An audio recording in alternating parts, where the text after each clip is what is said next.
I've always been a rock in my family, the one everyone could lean on, especially my younger brother, Alan. Growing up, I saw it as my duty to lift him up, to guide him through life's challenges, often at the expense of my own needs. I'd stay up late helping him with school projects, lend him money when he was short, and cheer him on through every milestone, big or small. It wasn't just what I did, it was who I was. I prided myself on being dependable, the steady hand that kept our family together. But over the years, I started to see cracks in that role I'd carved out for myself. Alan didn't just rely on me. He expected me to always be there, like some unspoken contract I'd never agreed to. My kindness became his entitlement, and the gratitude I hoped for never came. Instead, he'd brush me off with a casual shrug or a half-hearted thanks, as if my efforts were nothing special. The real wake-up call hit me at Alan's wedding. I'd poured so much into that day, not just money, but heart. I'd paid for catering out of my own pocket, a hefty chunk of my savings from my janitor job, because I wanted his day to be perfect. Standing there as he exchanged vows with his bride, I felt this bittersweet swell in my chest. Pride for the man he'd become, but also a quiet unease I couldn't shake. Then, during the reception, he grabbed the microphone for his speech. I expected maybe a nod of appreciation, a small acknowledgement of all I'd done. Instead, he turned to me with a smirk and said, loud enough for everyone to hear, "Thanks for the money, but no one wanted Janitor in the wedding photos." Laughter rippled through the crowd, and my face burned. I stood there frozen, the glass of champagne trembling in my hand, feeling like I'd been stripped bare in front of everyone I loved. My brother, the person I'd sacrificed so much for, had reduced me to a punchline. All those years of support, all those times I put him first, they evaporated in that single, cruel moment. I didn't react right away. I smiled weakly, played it off like it didn't sting, but inside, something snapped. As the night wore on, watching him laugh and dance like nothing had happened, I realized I couldn't keep doing this.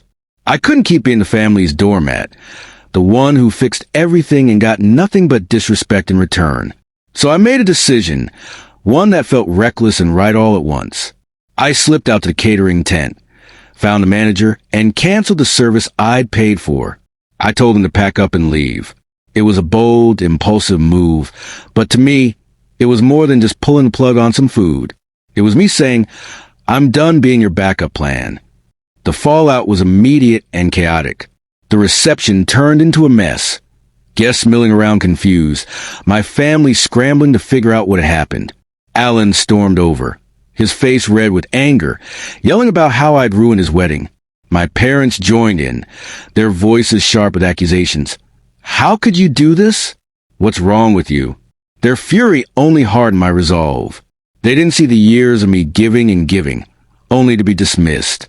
They didn't see how Alan's words had sliced through me.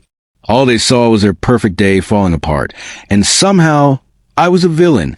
I couldn't hold it in anymore. Right there, in the middle of the chaos, I confronted them. My voice shook at first, but it grew steadier as I spoke. I told them how I'd spent my whole life trying to be the perfect brother, the perfect son, always there to pick up the pieces, always putting their needs above mine. I told Alan how his joke made me feel worthless, how it was a final straw after years of being taken for granted. I looked at my parents and said I was tired of being their safety net, tired of carrying the weight of their expectations while they barely noticed me. I'm done, I said, my chest tight, but my words clear. I'm not your fix-it guy anymore. Their faces, Alan's shock, my parents' disbelief, told me they'd never really seen me before, not like this. They'd never considered how their actions, their words, had shaped me. What I didn't expect was for someone to catch it all on video. A cousin, I think, had their phone out, and by the next day, that raw, messy moment was everywhere online. It spread like wildfire, shared and reshared across platforms I didn't even use. I started getting messages from strangers, people I'd never met, saying they'd been to the same thing, thanking me for standing up for myself. "You're so brave," one wrote. "I wish I could do that," said another. It was overwhelming, this flood of support from people who didn't even know me, but it hit me hard. I wasn't alone.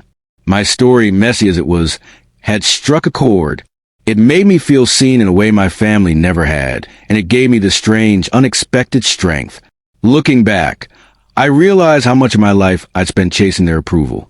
I'd built my identity around being the reliable one, the one who never said no, even when it meant losing pieces of myself.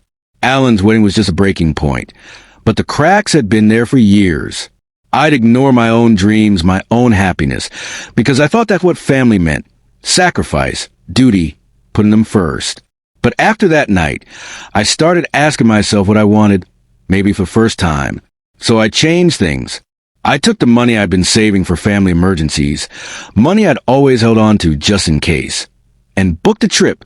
Nothing fancy, just a solo drive up the coast, stopping at little towns I'd always wanted to see. I'd sit on beaches with a coffee in hand, watching the waves, letting myself just be. I started running in the mornings, something I'd never made time for, feeling my lungs burn and my legs ache in a way that reminded me I was alive. Self-care wasn't a word I'd ever thought much about before, but now it became my lifeline. I stopped answering every call from my family, stopped jumping to fix their problems. They didn't like it. There were angry voicemails, guilt trips, but I held firm. True family, I learned, isn't about one person carrying the load. It's about respect, effort, give and take. And I wasn't getting that. Time passed, and I settled into this new version of myself. I didn't hate my family. There was still love there, complicated and bruised, but I didn't need them to find me anymore. I lost my old role as their fallback, their problem solver, but what I gained was so much bigger. I found my independence, my voice, the courage to live for me. Standing up to them that night at the wedding wasn't just about Alan, or the catering, or the humiliation. It was about choosing myself, maybe for the first time in my life. And I learned that's not selfish, it's essential. Happiness isn't something you earn by pleasing everyone else. It's something you claim for yourself. Now, I'm living on my terms, and I wouldn't trade that for anything.